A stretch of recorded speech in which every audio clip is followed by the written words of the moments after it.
Salut à tous, ici Frédéric Morel. Bienvenue sur ma chaîne dédiée à la science et aux découvertes scientifiques. Si vous êtes passionné par l'exploration de notre univers et les avancées scientifiques, pensez à vous abonner. Aujourd'hui, on plonge dans un sujet fascinant qui repousse les limites de notre compréhension. Allons-y. Bonjour à tous et bienvenue sur ma chaîne.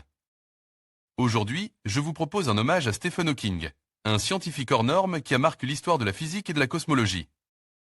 Dans cette vidéo, nous allons explorer sa vie fascinante, ses découvertes révolutionnaires et les défis incroyables qui la surmontent. Je vais vous raconter comment cet homme, malgré une maladie dégénérative, a réussi à percer les mystères de l'univers et à inspirer des millions de personnes à travers le monde. Préparez-vous à plonger dans l'univers d'un génie qui a redéfini notre compréhension du cosmos. C'est parti! Le grand physicien Stephen Hawking vient de s'éteindre cette nuit. Devenu une légende de la physique, il fut aussi un talentueux vulgarisateur. Retour sur la vie hors du commun de ce savant attachant. Cloué dans un fauteuil et s'exprimant via un ordinateur, Stephen Hawking, qui est décédé mercredi 14 mars 2018 à 76 ans, consacre sa vie à percer les secrets de l'univers et à populariser l'astrophysique, au point d'en devenir une star. Je suis certain que mon handicap a un rapport avec ma célébrité. Les gens sont fascinés par le contraste entre mes capacités physiques très limitées et la nature extrêmement étendue de l'univers que j'étudiais, disait le scientifique contemporain certainement le plus célèbre du monde. Stephen Hawking est né à Oxford le 8 janvier 1942, 300 ans jour pour jour après la mort de Galilée Galilée. Son père, biologiste, souhaite qu'il suive ses pas en étudiant la médecine à Oxford. Mais le jeune Stephen s'est déjà pris de passion pour les mathématiques. Cette matière n'étant pas enseignée dans la prestigieuse université, il opte pour la physique. Au bout de 3 ans, il part pour Cambridge, afin d'y poursuivre des recherches en astronomie. Peu après son 21e anniversaire, il apprend qu'il souffre d'une maladie dégénérative paralysante, la sclérose latérale amyotrophique. Sclérose latérale amyotrophique, SLA, ou maladie de Charcot. Les médecins ne lui donnent que 2 ans à vivre. Ne sachant même pas s'il pourra achever sa thèse de doctorat, il plonge dans une profonde dépression, dont il ne sort que grâce à sa rencontre avec une étudiante en linguistique, Jane Wilde, qu'il épouse en 1965. Le couple, qui divorcera 30 ans plus tard, aura 3 enfants. Stephen Hawking épousera en seconde noces Helen Mason, dont il se séparera au bout de 11 ans, en 2006. Son corps déclinait inexorablement. En 1974, il est incapable de se nourrir ou de sortir de son lit par lui-même. En 1985, il perd définitivement l'usage de la parole après avoir subi une trachéotomie à la suite d'une pneumonie. Mais son esprit est intact. Et son but simple, comprendre complètement l'univers, pourquoi il est comme il est et pourquoi il existe.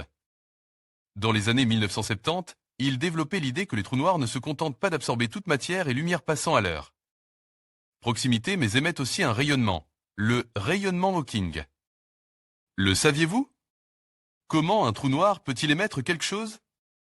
Dans son livre Une brève histoire du temps, Stephen Hawking, habile vulgarisateur, parvient à le faire comprendre au grand public. Dans le vide, explique-t-il, la physique quantique nous dit que se forment en permanence des paires particules-antiparticules dites virtuelles, qui s'annihilent aussitôt car elles violentent temporairement la conservation de l'énergie.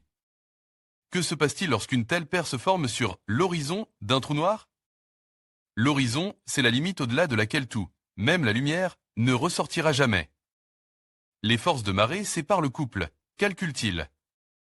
L'une des particules disparaît dans le trou noir tandis que son alter ego s'échappait, c'est le rayonnement Hawking. Énorme conséquence, les forces marées fournissent l'énergie nécessaire pour rendre réelles les particules en effectuant un travail qui les sépare.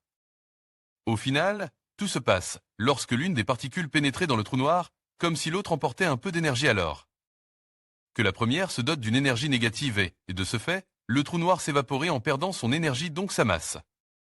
Les plus petits d'entre eux, comme ceux que pourrait engendrer l'accélérateur du CERN ou ceux de la taille d'une montagne peut-être, créés lors du Big Bang, disparaissent rapidement ou en un temps plus court que l'âge de l'univers observable.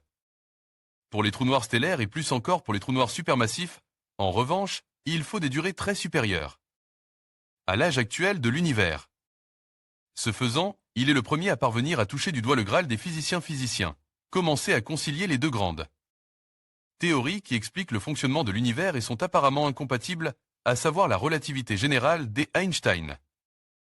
Einstein pour l'infiniment grand et la mécanique quantique pour l'infiniment petit.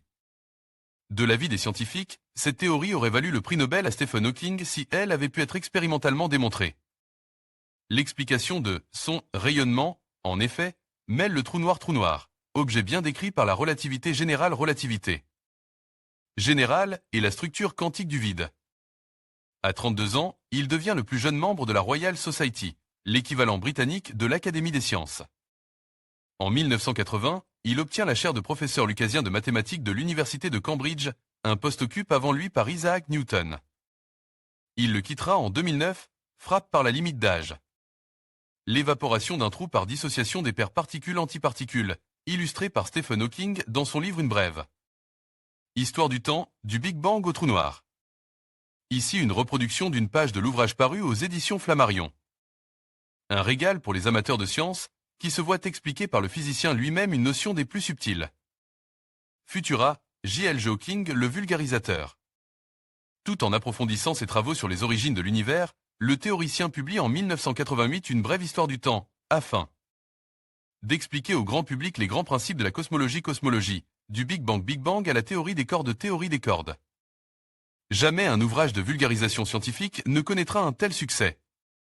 Depuis sa parution, il s'est écoulé à plus de 9 millions d'exemplaires.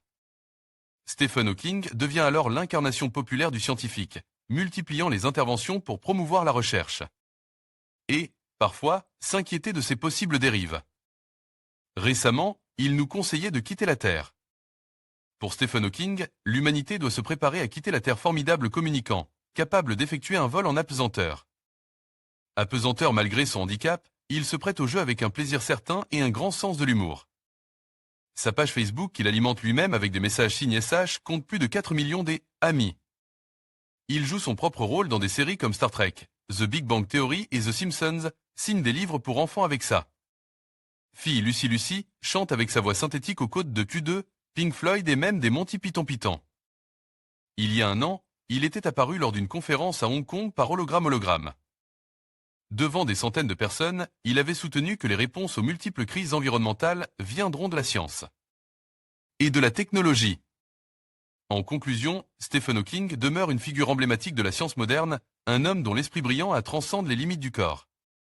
Sa capacité à explorer les mystères de l'univers tout en surmontant des défis personnels incroyables nous rappelle l'importance de la curiosité et de la persévérance. Son héritage continue d'inspirer des générations de scientifiques et de passionnés d'astronomie.